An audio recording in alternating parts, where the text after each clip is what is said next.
ဒီ Qin Dynasty ပြီးဆုံးသွားပြီးတော့လုံးဝတရုတ်တွေမှာသူတို့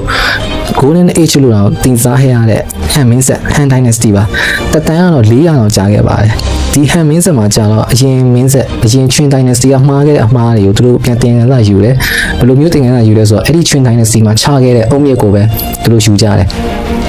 ဥပမာပြောရမယ်ဆိုရင် hardware ကိုပဲယူပြီးတော့ software ကိုကြာတော့သူတို့ကိုယ်ပိုင်စနစ်နဲ့အုပ်ချုပ်ကြလိုမျိုးပေါ့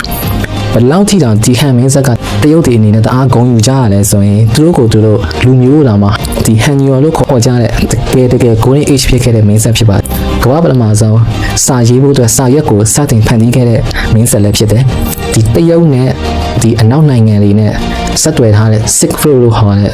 ဒီကုန်သွယ်ရေးလမ်းကြောင်းကိုလည်းစတင်ပြီးတော့ဖောက်ခဲ့တဲ့ခေတ်လည်းဖြစ်တယ်။အဲဒီလိုမျိုးအနောက်နိုင်ငံတွေနဲ့ကုန်သွယ်ရေးလမ်းကြောင်းဖောက်နိုင်ခဲ့လို့ဗုဒ္ဓဘာသာစပြီးတော့ထွန်းကားရတဲ့ခေတ်လည်းဖြစ်တယ်။ဒါပေမဲ့လည်းမင်းဆက်ကိုပုံကန်ပြီးတော့တက်လာတဲ့နောက်မင်းဆက်တော့ရှင်မင်းဆက်ပါ။တက်တန်းကတော့14နှစ်လေးပဲခံလိုက်ပါတယ်။